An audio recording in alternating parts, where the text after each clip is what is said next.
suma naataango suma frère Amadou Mansour Faye di nuyu monsieur Nathan Belletti muy directeur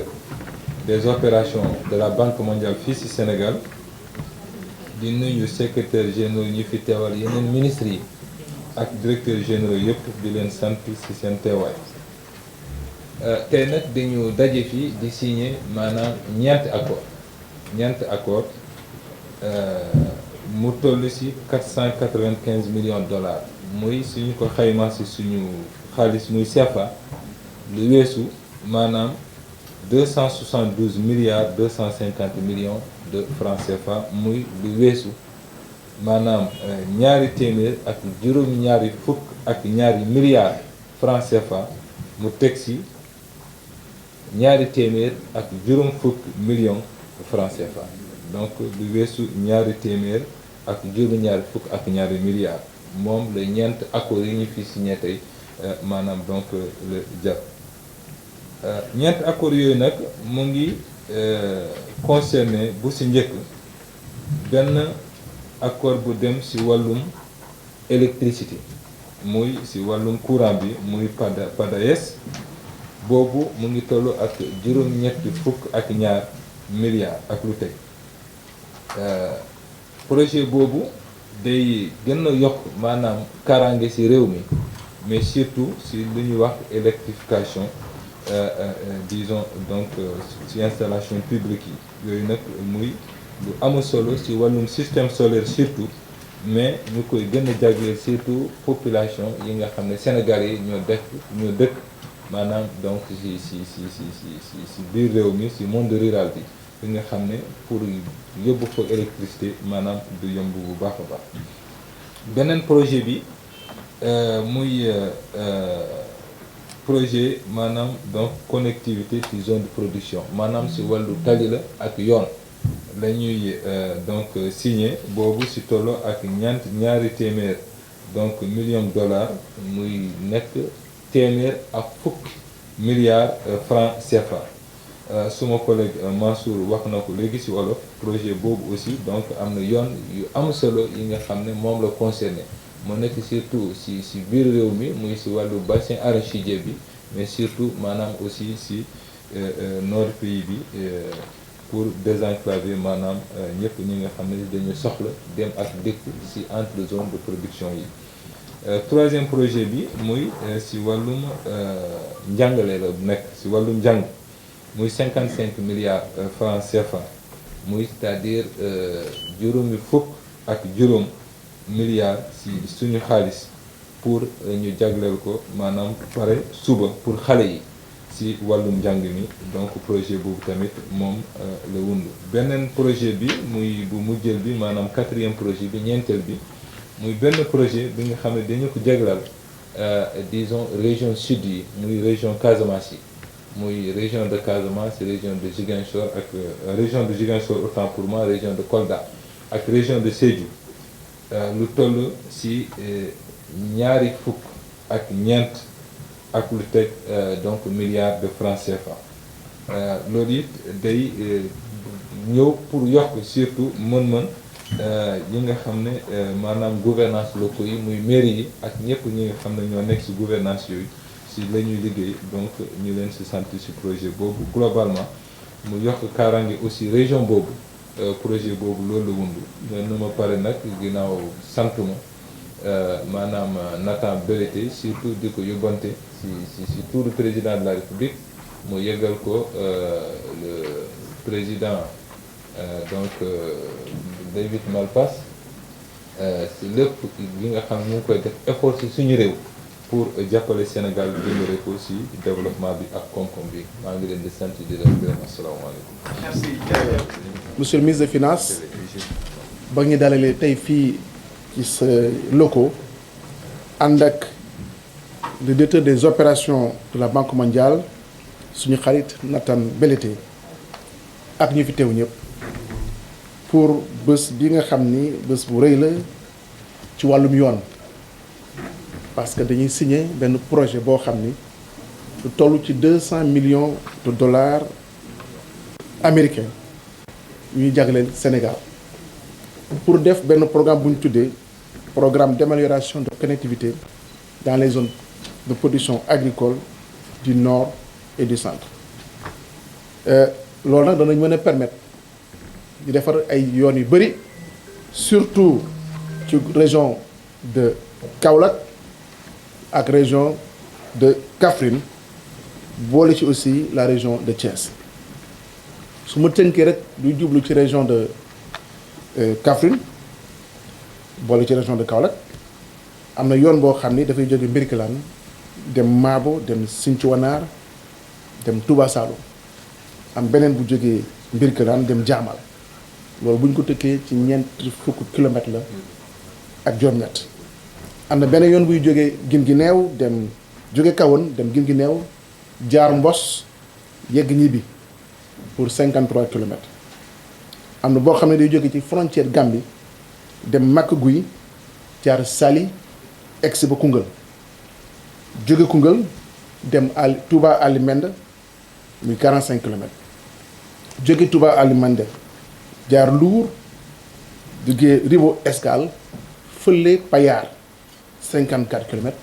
jóge Payar dem Touba Vélingara pour 56 kilomètres beneen zone bi mu nekk au niveau de la région de Thiès ak un peu à la région de Louga Touba Vélingara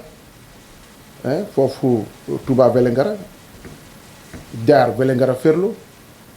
dem Lumbelana pour 44 kilomètres am boo xam day jógee Tivaouane dem Pambal jaar Pambal yegg Daaru Alpha 20 kilomètres defaraat aussi Mboro Diogo sur 23 kilomètres bu ci mujj mooy Daara Mbëlëxe am benn yoon boo xam ne aussi day yegg ba Yang-Yang mu nekk programme boo xam ni bu am solo la tënku ci ñetti téeméeri kilomètres ak juróom-ñetti fukk ak juróom-benn ci loo xam ni suñu jëlee ñetti téeméeri ak juróom-benn fukk ak ñett yi ay tali yu bees la bu am goudron bu ñuul kukk ci ñaar fukki kilomètres yi ak ñett yi tali yu ñuy defaraat la mu nekk lu am solo loo xam ni non seulement dana développer maanaam mbay mi ci gox yu mu jaar yëpp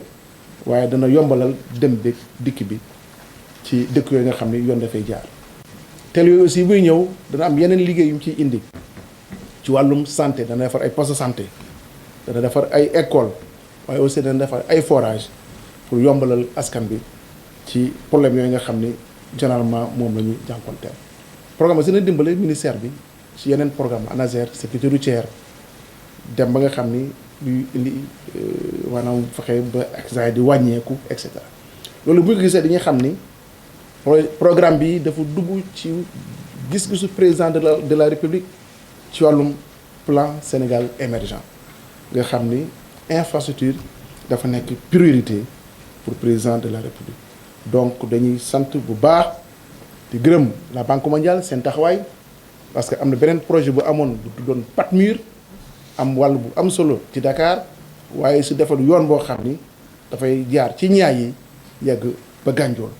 donc ñu am taxawaay bu rafet ànd ak équipe bu ministère des infrastructures AGEROUTE am taxawaay bu am solo moo tax projet bii tey ñuy signé programme bi ñuy signé tey te nekk programme boo xam daañuy fexe ba lancer appel d'offres yi déjà maanaam préqualification ñu koy lancer pour que travaux yi mën a tàmbali avant at mi di jeex parce que loolu la ñu banque mondiale sant ñu d'accord ci te daañu ci liggéey ci liggéey boo xam dana am solo ànd ci nag le ministre des finances parce que liggéey bi li ñu def nii ñoom ñoo ñu encadrer des équipes ba lii gaaw parce que ñu ci lu ñu wax budget. Monsieur le ministre des Infrastructures, des Transports terrestres et de désenclavement, Mesdames, Messieurs les SG, Mesdames, Messieurs les DG. Je ne sais pas si ma prononciation est exacte, mais permettez-moi de dire goulette, comme le Wolof. Pour marquer une première pour moi, puisque le montant global des 4 accords que nous venons de signer atteint le chiffre record de 495 millions de dollars. Pour résumer, les 4 projets, je dirais qu'ils permettront à un enfant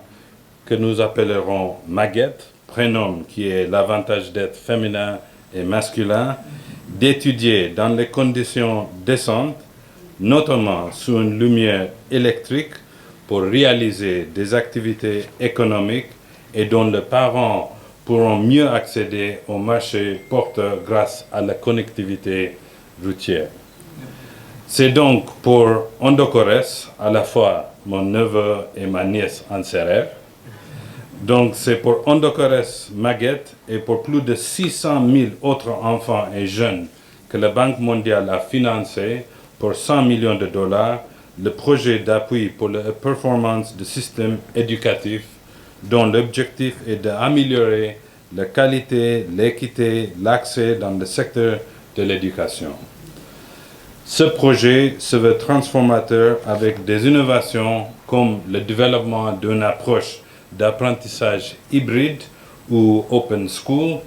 qui permet aux enfants et aux jeunes qui ont quitté le système éducatif de commencer et de terminer leur formation grâce à un mélange d'enseignement virtuel et en présentiel. J'allais dire encore goulette, puisque c'est une première dans la sous-région et une étape essentielle pour atteindre les jeunes les plus vulnérables. Si plus de 600 000 apprenants vont en bénéficier directement pendant sa mise en œuvre, ce nombre sera encore plus élevé après la clôture du projet, grâce à des approches durables d'apprentissage à distance, des lycées d'excellence en sciences et en mathématiques et de formation initiale des enseignants. Si Assampoul Maguette, encore un mot qui signifie à la fois mon neveu et ma nièce, mais en Djala cette fois, et en Casamance, il y a de fortes chances qu'il ou qu'elle soit parmi les 750 000 personnes qui vont avoir un accès plus facile aux services et infrastructures locaux, résilients au climat, grâce à des systèmes de gouvernance locale inclusifs qui veulent contribuer à faire émerger le projet de développement économique de la Casamance. Pour éviter un saupoudrage sans impact, le PDSE, doté d'un financement de 45 millions de dollars, va se concentrer sur 60 communes rurales réparties dans les 3 régions administratives de la Casamance identifiées en raison de leur fragilité globale, notamment aux risques climatiques, à travers un processus participatif avec les acteurs nationaux, régionaux et locaux. En effet, la participation et l'inclusion des communautés sont au cœur et constituent le moteur de la coopération de PDSE grâce à une approche communautaire, avec un accent particulier sur les groupes généralement défavorisés, notamment les personnes à mobilité réduite, surtout dans une région où la violence n'a pas toujours été absente. Si notre nièce et neveu Maguette a besoin d'étudier et de bénéficier des innovations technologiques pour l'enseignement à distance, par exemple, il aura également besoin d'une électricité de qualité et abordable pour ses parents. C'est l'objectif du projet d'amélioration de l'accès à l'électricité au Sénégal, PDAS, financé par l'IDA à hauteur de 150 millions de dollars. Plus de 1,5 million de personnes bénéficieront directement de PDAS grâce au raccordement de 200 000 ménages au réseau, dont 40 000 ménages vulnérables qui recevront des kits de raccordement standardisés adaptés à leurs besoins. En outre, environ 700 micro, petites et moyennes entreprises, 200 écoles et 600 établissements de santé bénéficieront de services d'électricité nouveaux ou améliorés. Pour le 4e accord, ce sont sans doute les parents géographiquement éloignés de Maguette qui vont d'abord en bénéficier. En effet, le programme concerné va améliorer la connectivité entre des zones agricoles du nord et du centre du Sénégal et les principaux centres de consommation grâce à un réseau routier durable adapté au changement climatique. Cet appui de 200 millions de dollars est aussi une étape importante pour la consolidation de la position du Sénégal en tant que hub d'infrastructures de transport régional. Les inégalités spatiales affectent l'accès aux services sociaux et le marché.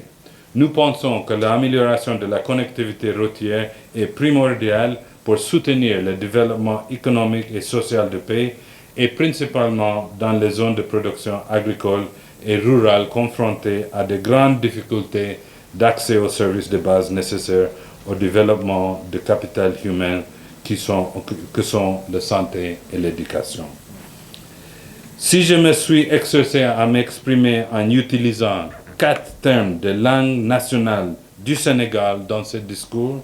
c'est aussi pour souligner la diversité géographique de ces 4 projets qui ont été approuvés par notre conseil d'administration. Ils n'ont pas évidemment l'ambition de régler tous les problèmes qui vont jalonner la vie de notre cher Saïlam Maguette, pour parler en pulaar. Ils sont cependant essentiels pour améliorer ses conditions de vie et celles de ses parents. Pour résumer, ces 4 projets sont seulement le signe d'une volonté de trouver des réponses à des questions qui sont au cœur de préoccupations de tous les responsables et pour lesquelles la Banque mondiale sera à côté du Sénégal, comme l'a réaffirmé le président de la groupe de la Banque mondiale, David Malpass, lors de sa rencontre avec son Excellence le président Macky Sall le mois dernier. Monsieur le ministre, Mesdames et Messieurs le SG, Monsieur le DG, permettez-moi pour finir de vous remercier personnellement ainsi que vos collègues de gouvernement et tous les hauts fonctionnaires, acteurs et experts non étatiques, ainsi que le personnel de support qui ont contribué à la préparation de ces 4 projets. Ils ont su créer cette synergie intelligente et efficace avec les équipes de la Banque mondiale pour faire approuver ces 4 projets. À ces lions et lionnes du Sénégal qui sont sur le terrain de l'émergence, Maguette dit Jarama. Je vous remercie.